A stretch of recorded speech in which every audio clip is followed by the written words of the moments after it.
says in Malachi chapter 1, verse 2 and 3, that he says, I love Yaakov, but Esau I've hated.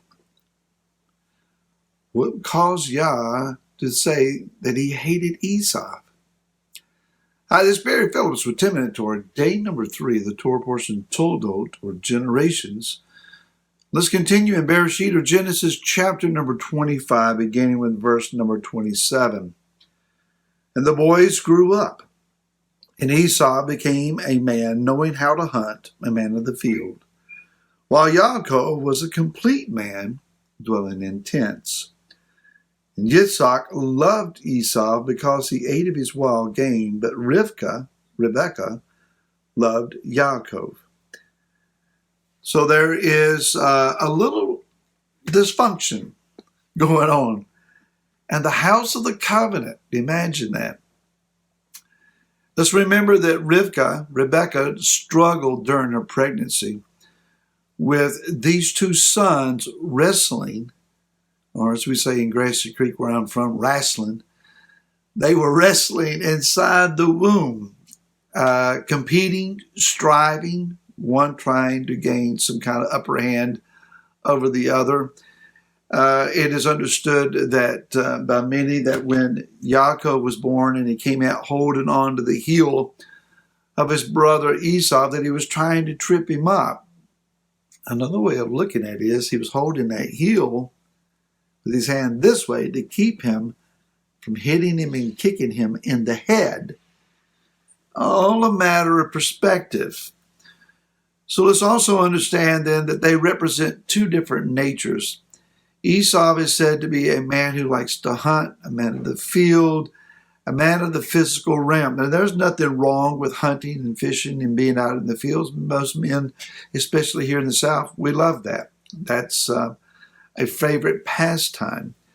It doesn't mean that we're fleshly or unrighteous, but Esau is being revealed in his nature by the things that he seeks to employ. Yaakov, on the other hand, and the translations in their variety, they struggle to try to understand. It says that he is a man of the tents. What has been traditionally preached is that he's a mama's boy and more sissified, perhaps, than his rugged brother Esau. That's not a good understanding of what the Hebrew is trying to convey. When it says he's a man of the tents, a more Hebraic understanding of that is that he is a studious man. Let's be mindful that Shem, the son of Noach, is still alive at this point, as is his descendant Eber. And the rabbinical understanding is he studied in the tents of Shem and Eber the things pertaining to the covenant, and he studied the oral traditional Torah that was known at that time. So being a studious man, a man of the tents, does not mean that he was hanging around the tents helping mama do household chores and cook. It does say, however, that he prepared a red stew. A lentil stew, a red stew, is traditional in that time of a mourner's stew, meaning it's perhaps that someone has died. A quick look at timeline. Abraham was 100 years old when Yitzhak was born. Yitzhak then was 60 when his sons were born. So Abraham would have been 160 years of age when Esau and Yaakov were born. He died at 175. Abraham died at 175. That means that Esau and Yaakov were 15 years old when their grandfather Abraham passed away. It is possible. It's plausible thought. We can kind of read between the lines and think about this. Perhaps what then Yaakov was preparing was a mourner's stew in behalf of the death of his grandfather. Let's just kind of keep that in the back of our mind and contemplate on that just for a moment. Again, not declaring a doctrine, not absolute. It's something that we might be able to postulate looking at some things. So Esau comes in from the field, and he is famished to the place where he thinks that he's going to die. Now, a young teenage boy, from personal experience, if you don't eat enough, often enough, you very well may feel like, I'm about to die. I'm so hungry. Esau comes in, he's famished from the field, he smells the stew that is cooking, and a realistic understanding of the Hebrew is, he says, pour some of that red stuff down my throat. Just feed it to me. Yaakov is not a man of the immediate. He is a man that is thinking of the future, a man that is calculating, a man that is planning ahead. Sell me your birthright. It's what we were struggling over perhaps in the womb. It's what we fight over. Who's going to get the upper hand here? Esau is a man of the immediate. Let's understand this, that when you live by your flesh, you live for the immediate gratification of your flesh. You're not thinking about your future. One driven by their flesh is not thinking about eternity.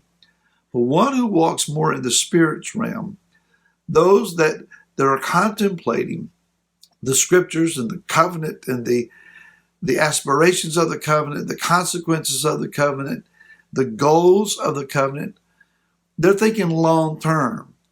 The immediate may not be to my satisfaction, but if I will work, if I will labor, if I will maneuver myself, then perhaps I can gain an upper hand for the future. Now, Yaakov's got some things he's got to learn. He's acting in some sense of immaturity. I'm not justifying everything that he's doing here.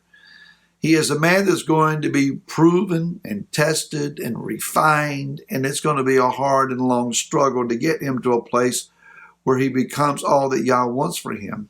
But this is where he's at the moment. So Esau gives the birthright for the immediate satisfaction of his stomach. Couple of things I want to point out here in the time remaining. One is there is a tendency of those that are flesh-driven about spiritual things. Imagine that. Desiring spiritual things, but they're not going after things spiritually. They're trying in the flesh to accomplish the spirit. That's the mindset of the religious crowd who goes to a congregational setting, Saturday afternoon, Sunday morning, ever how it works. They're seated there, and it's like, feed me. Just give it to me. Tell me what I need to know. Tell me what I need to hear. Tell me what I need to do. Here's my gift, my offering, my song, my attendance record, and I'm on my way. That's basically the attitude of Esau. For all that he was called to be, for the family that he was a part of, he never really graduated to a place of righteousness. The book of Hebrews describes him as a profane man. So he is one that is profane in his flesh. So for all of the observances that he may have offered, and for all of the ideas that he may have given to his father Yitzhak, that I am a man like you, he never really changed. Yaakov, on the other hand, was one, he was going after things, but he also has some fleshly inclinations here. We'll talk more about this on Friday. But the idea is then that he wanted what was righteous. He wanted what was set apart. He needed to learn how to go about it. It comes down to this. If you live by your flesh, you'll never pursue the things of the Spirit. If you're going after the Spirit, you're going to have to learn to be refined to get a hold of the things that the Spirit is really offering to you. Don't allow yourself to become unteachable. Retain a teachable learning spirit, an humble spirit, and be willing to be reproved and corrected to receive what it is that Yah's wanted to give to you. More tomorrow. To then, shalom.